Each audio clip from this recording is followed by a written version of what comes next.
tenía tanto vínculo con el presidente, si Cerimedo tiene tanto vínculo con el principal asesor del presidente, Santiago Caputo, y si Cerimedo dice, a lo largo de mucho tiempo, y desde hace mucho tiempo yo lo venía escuchando a Españolo decir que había esta situación, lo que uno se pregunta es, ¿y Cerimedo nunca se lo dijo? Y uno tiene que pensar, y lo que se instala en la opinión pública es, y lo más probable, que así como dijo Cerimedo, yo le avisé, es que Cerimedo lo diga lo mismo. Entonces el gobierno lo que hizo es no hacer nada también en este caso. Claro, y lo más grave es que tanto Españolo como Cerimedo, Gustavo, hablan de Lule Menem y de Karina Milei, hablan de una cadena de sobornos por fármacos y terminan en estas dos imágenes, ¿no? Que son Lule Menem y Karina Milei. Termina en esto, tanto la denuncia de Españolo como la confirmación de Cerimedo, Gustavo. Todo va en dirección a esas dos figuras. Claro. Todo conduce a esas dos figuras. Habrá que ver si una vez que se levante el secreto de sumario hay elementos en el expediente o no que avalen todos estos dichos o los confirmen y hasta dónde va a avanzar la justicia también, ¿no? Si va a ir por ellos dos o no. Bueno, a ver, lo que se viene es esto que estábamos hablando recién, el tema del secreto de sumario. Todo esto también pega en los mercados, entiendo. Porque esto también una sola cosita, que Dime. Se abra secreto de sumario. Sí. Es que se abre todo. Una caja de Pandora sí. Que hasta acá nadie sabía sí. Y que va a hacer mucho ruido. Entonces, en este contexto de altísima volatilidad política, social, financiera, aparece esto que fue la bomba que detonó el peor mes de Javier Milei. Y que vamos a recordar con Sheila cuánto la gente conoce de esto, porque ustedes estuvieron, Sheila, testeando a la gente, conversando antes de las elecciones de la provincia de Buenos Aires, y este tema lo conoce la mayor parte de la gente, lo maneja, lo sigue, ¿verdad? Absolutamente. El caso Españolo tuvo rápidamente una instalación muy intensa en la opinión pública. Yo creo que tiene que ver con que es fácil de entender.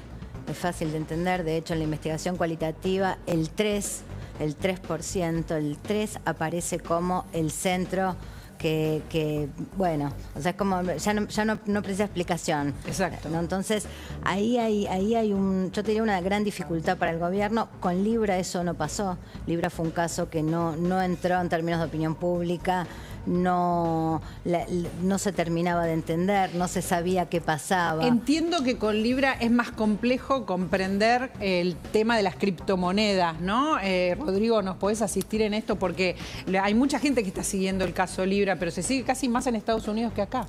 La preocupación, yo creo que de los mercados es entender, y acá es una duda, si la gente cambia el voto por esto. Ahí está, me parece que... Ese es el punto. Es una síntesis buena. Yo no conozco gente que haya votado a Milei que ahora No, pero hay gente que deja de ir a votar, por ejemplo. Bueno, esa puede ser una cuestión. Entonces, para los mercados lo importante es mantiene el apoyo o no lo mantiene. Y lo cierto es que esa radiografía la vamos a tener en octubre. Claro. Hay una... Para Milei hay una luz de esperanza que todavía nadie tiene una muestra a nivel país de cuál es el apoyo real. Pero todo esto juega en contra, ¿no? Ni hablar que juega en contra. Todo esto ni hablar que juega en contra. Pero tuvimos una muestra muy buena, que fue la capital, y una muestra horrible, que fue la provincia de Buenos Aires. Entonces... Pero pará, porque hay una dinámica. Nosotros entendemos que más allá de la esperanza que tenga mucha gente en este gobierno, una amplia mayoría que lo votó, que la siga sosteniendo, es dinámico esto. Hay una dinámica, no es lo mismo un mes atrás, 2 meses atrás, la Argentina. Pero déjame decir esto. Hay un problema que tiene el gobierno, que hoy tiene dos votantes. Un votante que está votando todos los días, que es el mercado. Y un votante que va a votar dentro de 40 días, que es la sociedad, cuyas expectativas no están convergiendo. Y este es un problema, porque la solución que tiene que darle, o las señales que le tiene que dar el gobierno al mercado, no son las señales que espera buena parte de la sociedad que está afectada por impactos negativos del programa económico. Voy a agregar algo más. De todo lo que hemos agregado en los escenarios, falta algo importante que es el tema del consumo, que lo vamos a hablar con Guillermo Oliveto enseguida. Ahí va. A ver, no solamente se trata del dólar, la inflación, no solamente se trata de los vetos, de la emergencia en discapacidad, en las universidades, en el Gargam, no solamente se trata de las jubilaciones, no solamente de la dinámica de falta de gobernabilidad política, sino que además la cuestión de la corrupción y además, ¿le agregamos esto, Claudio? Exactamente. Empieza a converger una situación de mucho conflicto. Entonces, estas dos cosas hacen mucho ruido. Al gobierno le cuesta mucho dar una respuesta porque la respuesta que dé en un ámbito le va a hacer ruido en el otro. Y este es un problema del que hoy casi no tiene solución.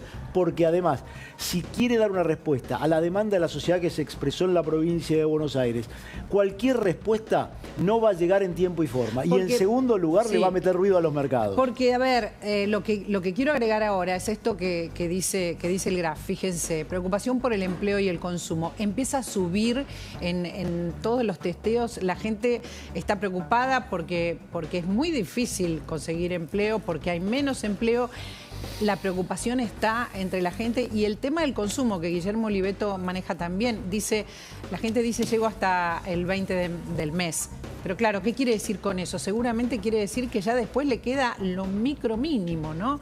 Hay una baja de consumo que tampoco estaba, Rodrigo, meses atrás en la conversación. Cuando te digo, la dinámica no es la misma de algunas votaciones que quizás fueron buenas para el gobierno, como en la ciudad de Buenos Aires, cambió la cosa en relación al consumo, que también pesa, por eso lo vamos a agregar. Sí, ni hablar. Yo creo que sí algunas cosas cambiaron. Después de la elección el gobierno bajó las tasas, entendiendo que en algún punto el nivel de actividad es uno de los flancos que necesita revertir. A ver, el nivel de actividad cayó en los últimos meses. Por eso te decía, esto es una dinámica. Y hay mucha gente que está disconforme con esto, que está mal, que no le alcanza, que se está endeudando. Ni hablar. Por eso, digamos, tenemos que ver hoy cuál es la respuesta económica que plantea el gobierno, porque entendamos una cosa, el riesgo país, no el dólar, el riesgo país, el precio de los bonos, el precio de la acción es un microclima. La gente le preocupa más la inflación, las tasas de interés por las tarjetas de crédito, la dinámica del empleo. Eso se ha revertido, o sea, ha empeorado ha empeorado sensiblemente en el corto plazo. De nuevo, esas cosas, yo creo que la economía en un escenario de gobernabilidad es lo más fácil que puede acomodar el gobierno. Yo te diría que la economía es lo que menos me preocupa. ¿Qué es lo que más te preocupa? La política. La política, la falta de política. La política, que el gobierno muestre que recupera el liderazgo, la gobernabilidad, sí, perdón, que es competitivo, que es competitivo de cara a las elecciones de 2027. Eso ordena rápidamente la economía, porque pensemos por un instante que el gobierno tiene una elección competitiva en octubre. Recalibra el escenario económico, mueve el tipo de cambio, ¿sí? Ha mostrado que el traslado de precios del movimiento de tipo de cambio es relativamente bajo, con lo cual ahí tiene un activo. Economías del interior, digamos, la economía que depende del tipo de cambio. Ese es el escenario ideal para el gobierno. Y comienza a recuperar reservas con un tipo de cambio 1.600, no tengo duda de que el Banco Central empieza a recuperar reservas. Ese es el escenario ideal, el que está planteando Rodrigo. Gila, ¿qué querías agregar? No, yo creo que los grandes problemas de Milei tienen que ver con la economía, con que la dificultad micro cotidiana, digamos, sobre todo en grandes franjas de la población donde no llegan, Creo que esto es hoy el problema. Entonces, todo lo que estamos diciendo de los problemas políticos, la presunta corrupción, los rechazos en el Congreso, eran todas cosas que hace un tiempo se aguantaban y hoy no. Y tiene que ver con que llegó a un límite la escena cotidiana, la escena micro. Hay un problema. Eso me parece micro. muy importante que lo contemos, porque lo cuenta Oliveto muy claramente, por eso quería hablar con él. Lo cuenta muy claramente. Dice, toda la gente dice que no llega, que no le alcanza, que consume menos, que no puede comprar lo que necesita. Los indicadores son muy claros. Los indicadores son elocuentes. Si vos mirás que, como dice la UIA, hay una destrucción del empleo industrial, solo industrial, de 1.500 empleos por mes. Si en lo que va del año, si en el año y medio que lleva el gobierno de Milei, la construcción perdió más de 70.000 empleos. Si los números que había hasta la última medición son de 125.000 puestos destruidos y van a ser mucho más porque los últimos 2 meses se agravó la recesión. Esa es la cuestión. Espera, para que anote Rodrigo, digo, porque entiendo que él está planteando el mejor escenario, pero hay un escenario que se viene, que es cuando se conozca la caída de la actividad de los últimos 2 meses, y ahí va a ser muy malo. La caída de venta de supermercados del planteo... 15%. Estamos en números que comparados con un año atrás son mejores, pero comparados con hace 5 años son muchísimo, con 7 años, son muchísimo peores. Es decir, hoy tenés una situación que en la vida cotidiana de la mayoría de las familias ha empeorado.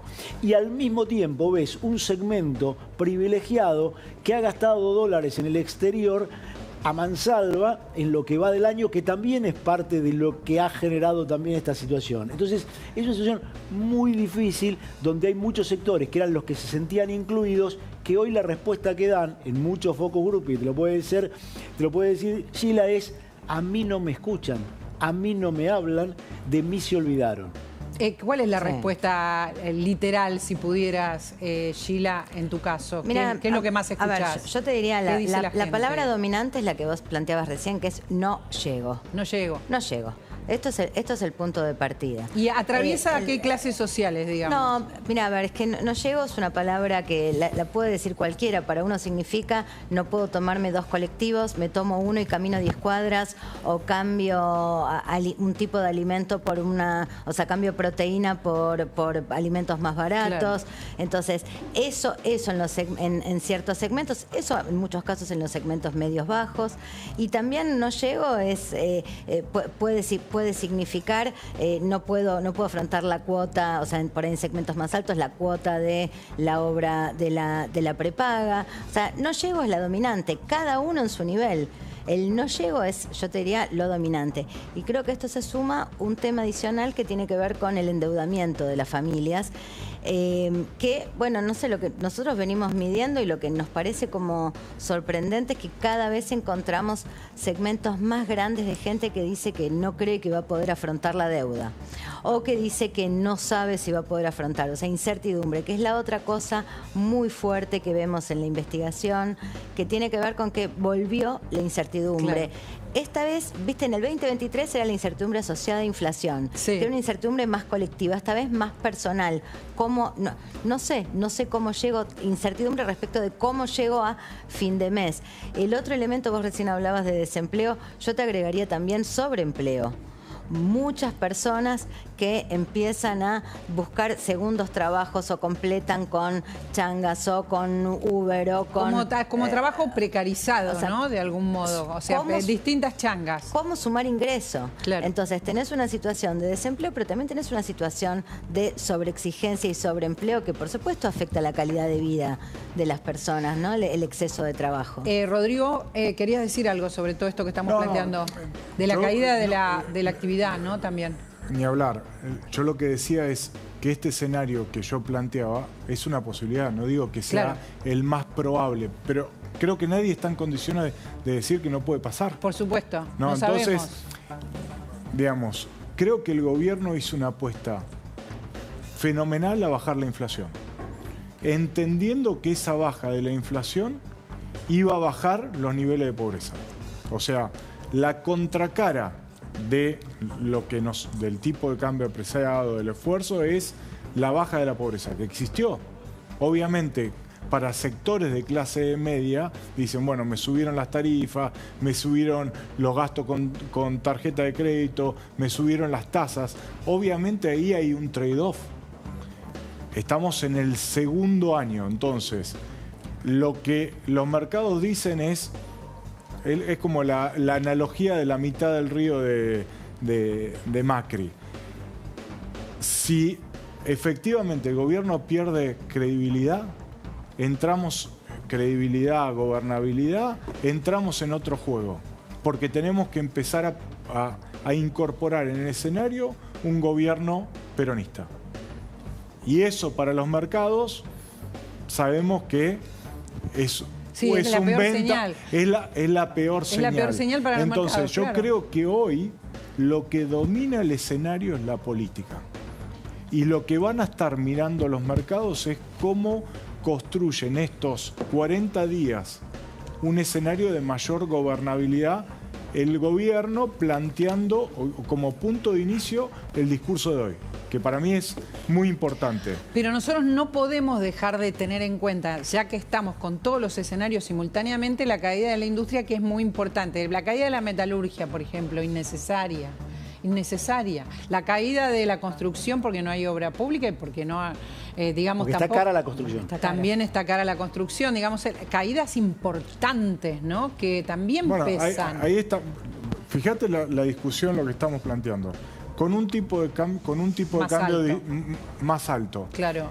Digamos, la construcción, los empresarios de la construcción que decían, bueno, con este tipo de cambio no me alcanza, no cierro, ya cambia el escenario.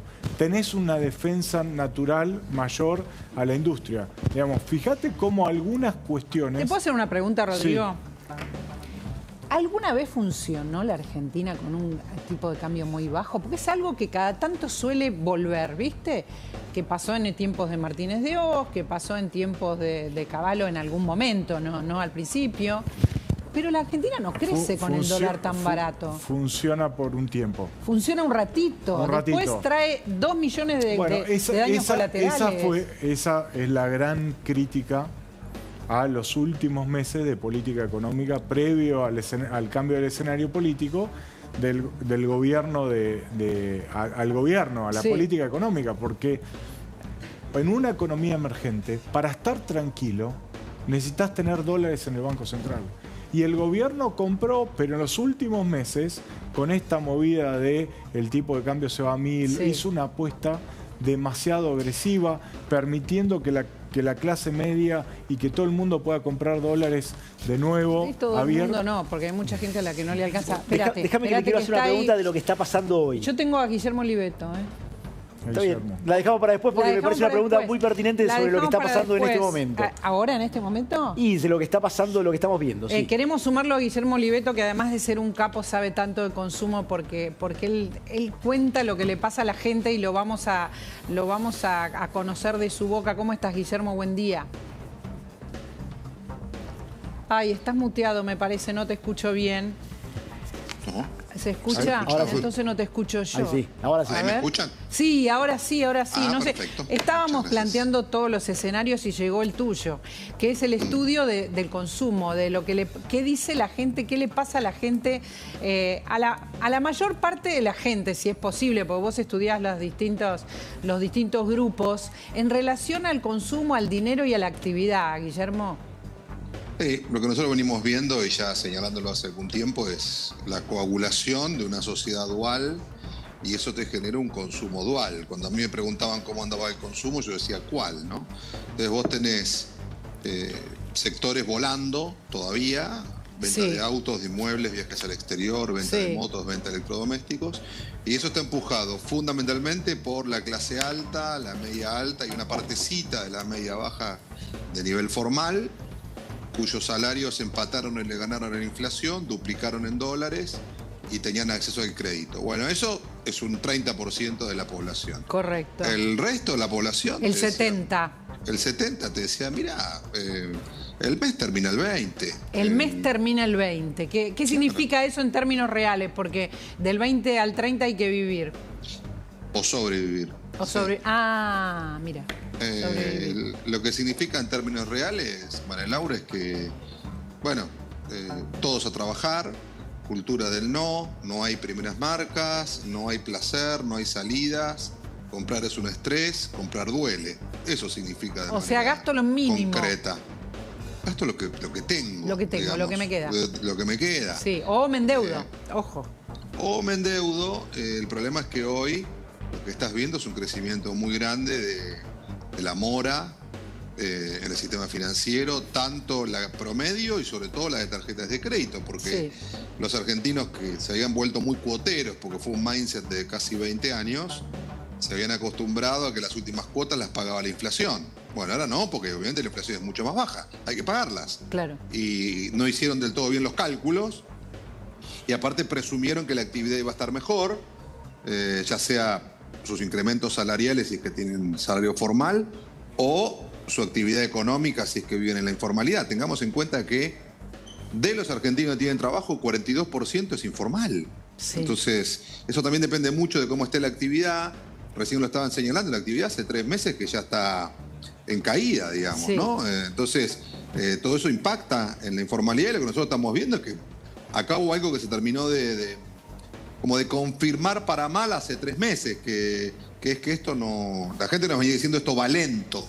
Bueno, lo que estamos viendo ahora es que te dice, che, más que lento, no... Directamente no arrancó. ¿Qué es lo que ¿no? dice? ¿Cómo sería?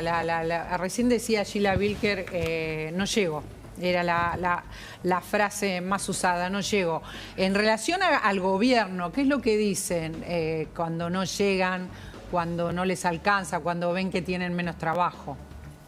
Bueno, nosotros veníamos viendo hasta el año pasado, te diría de una manera inédita, una esperanza con templanza, ¿no? Donde había una expectativa hacia el futuro y había coraje, si querés, para cruzar por ese camino. Este año ya habíamos empezado a detectar una esperanza con añoranza, ¿no? O sea, empezaba a haber melancolía por cosas que ya no se podían hacer. Hasta ahora eso no se cruzaba de manera lineal con la opinión pública o con lo que se puede medir desde el punto de vista político, porque había todavía expectativa. La sensación que quedó claramente evidenciada en la elección de la provincia, que no es el país, pero es un lugar muy relevante del país, es que para alguna gente el tiempo empezó como a acabarse, ¿no? O la paciencia. Me preguntaban todo el tiempo, ¿hasta cuándo va a durar la tolerancia social o la paciencia? Ahí está. Creo que eso es lo que nos preguntamos todos. Hasta que se produce un despido en tu círculo cercano. Mira. ¿Y vos cómo tenés el desempleo hoy? Y el primer trimestre, que es el último dato oficial, que ya quedó bastante lejano, no era un número terrible a nivel país, que era casi el 8%, el 7,9%, pero era 9,7% en el Gran Buenos Aires. ¿Cómo viene el empleo formal desde que empezó el gobierno? Se perdieron 140.000 trabajos privados formales, que son los mejores y lo que la gente anhela. Y lo que cuesta más, ¿no? Lo que cuesta más crear. Lo que cuesta más crear. Formal, privado. Argentina tiene hoy 6.240.000 personas trabajando en el sector privado. ¿Cuántos eran en el 2012? 6 millones. O sea, eso no crece hace... Claro, crece la población y no crecen los trabajos. En los trabajos que la población quisiera tener, que es un trabajo previsible, estable, con protección social, que le permite tomar un crédito, etcétera. Bueno, entonces, ¿cómo va a dar el índice de desempleo del segundo trimestre? Y, digamos, la presunción es que no... Difícil que dé mejor que el primero, y el del tercero, difícil que dé mejor que el segundo, como vamos, ¿no? Eso es la cuestión y que, digamos, para mí impacta también en la gobernabilidad. Esto también se suma. Vamos a conocer, yo le decía a Rodrigo Álvarez, que está con nosotros, también se va a sumar los números de la caída de la actividad, los números de la baja de consumo, porque ya sucedieron, porque estamos hablando, Guillermo, de junio y julio, ¿no? En empleo sí, en consumo tenemos algunos datos de agosto. Los datos de agosto, por ejemplo, la construcción, que a mi modo de ver es el gran talón de Aquiles de todo este proceso. Yo decía, se perdieron 140.000 puestos de trabajo, 60.000 fueron en la construcción. Si vas un poquito más atrás, al pico de mayo del 23, o sea, en 2 años, se perdieron casi 95.000 puestos de la construcción. Claro. Estamos hablando de un dato de junio, todavía no tenemos ni el de julio ni agosto, y la construcción en julio y agosto fue para atrás. Entonces, ¿cómo impacta esto? Yo creo que, te diría en síntesis, María Laura, al gobierno le está cambiando la agenda, porque está cambiando la agenda de la sociedad. estamos pasando de una agenda punk a una agenda pop, digamos. ¿Cómo es eso? De la destrucción. La motosierra. De la filosofía de la destrucción, la motosierra y matemos y la casta y el Estado y demás. Punk. A una cosa mucho más de la construcción, y estoy hablando simbólicamente ahora, ¿no? Además de fácticamente. Y eso está vinculado con la producción y el empleo. ¿Lo ves en las encuestas de opinión pública? Hoy la principal preocupación de la gente tiene que ver, orbita alrededor del tema de trabajo y salarios y si me alcanza o no me alcanza. Y ya no tanto, porque bueno, la inflación, el gobierno ha tenido un claro éxito en bajarla muy rápido. Entonces, la sociedad, el ser humano decía lo que escasea. Bueno, todo bien, pero tampoco me alcanza. Entonces ahora necesito que me alcance. Bueno, y esa era la expectativa que había para este año. Y no necesariamente para muchos se está cumpliendo. Guillermo, vos hoy, soy Claudio Jacqueline, ¿cómo estás? Hola, Claudio. Hoy decías en tu nota de la Nación, la titulaste, una tensión que salió a la superficie. Lo que parece es que esto que en muchos casos quedaba en el ámbito privado, me pasa a mí, tuvo la constatación de que le pasa a muchos. Y eso en general lo que suele tener es un efecto expansivo, porque cuando comprobamos que a muchos le pasa lo mismo, lo que hace es que ese impacto se agranda en lugar de achicarse, ¿no es así? Sí, mira, Claudio, nosotros estamos midiendo en este momento, con lo cual no me quiero apresurar a lo que estamos midiendo, pero de todas maneras, sobre qué hipótesis venimos trabajando, y cuando uno ve el clima de las redes, de la agenda de los medios en estos 8 días, y da la sensación como que se quebró un cristal, ¿viste? Y eso es complejo porque habilita que muchos digan lo que antes no decían, que funcione el efecto mimético que decía, su efecto espejo, que las conversaciones se iteren y se potencien. Entonces, bueno, insisto con esta idea, digamos, si uno tuviera que marcar una síntesis acá, por lo menos de manera incipiente, como hipótesis, lo verificaremos y lo veremos en la elección de octubre, hay una demanda de otra agenda. Hay que ver después el gobierno cómo da cuenta de esa nueva agenda, ¿no? Pero esto que vos señalabas, es muy probable que la conversación de la agenda nueva crezca en el futuro muy, muy cercano, digamos, ¿no? Y bueno, y en ese sentido, creo que sería un problema leer mal el resultado de la elección, digamos. Yo creo que hasta ahora ha habido muchas interpretaciones de carácter político, que seguramente es un componente. El tema denuncias de corrupción, que será otro componente, pero me parece que subestimar la economía cotidiana, la diaria, la microeconomía, como lo querramos llamar, lo que ocurre en la calle, en el mensaje que acaban de mandar las urnas, me parece que estamos dejando afuera un factor que no sé si es el más gravitante, pero que seguro tiene un peso importante, no me cabe ninguna duda. Sheila, ¿qué opinas de esto que está diciendo Gustavo? Coincido. Perdón, Guillermo. Guillermo Oliveto. ¿Cómo te va, Guillermo? Hola, Sheila. No, plenamente de acuerdo. Es lo que planteábamos recién, de no hay que desconocer el problema de la micro y cómo eso impacta también en temas de corrupción. O sea, la corrupción o muchos de los temas que están dando vueltas se agigantan cuando la micro no funciona. Porque Rodrigo Álvarez, Guillermo, hizo mucho hincapié en algo muy necesario, que es la economía, pero sobre todo la política, que no está la política que piden los mercados, ¿no? Pero ahora la economía también hay que sumarla en relación a la micro y a lo que la gente está viviendo. Ni hablar. Mira. Perdón, no. ¿Cómo estás? Hola, Rodrigo, ¿cómo va? Lo que decía es que yo creo que ni hablar que cambió la agenda. Y por eso es importante lo que diga hoy el gobierno, porque vamos a ver cuánto de crecimiento, cuánto de micro. Ya hay cambios.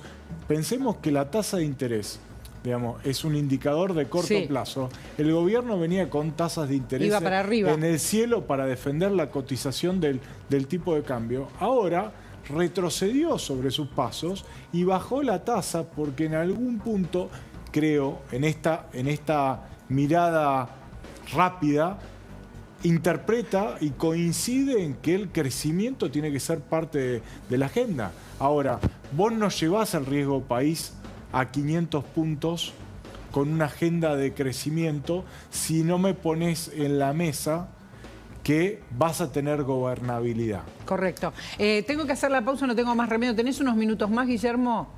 Sí, claro. Ay, bueno, espectacular. Comparto con ustedes un consejo. El Trus, joyero reloj.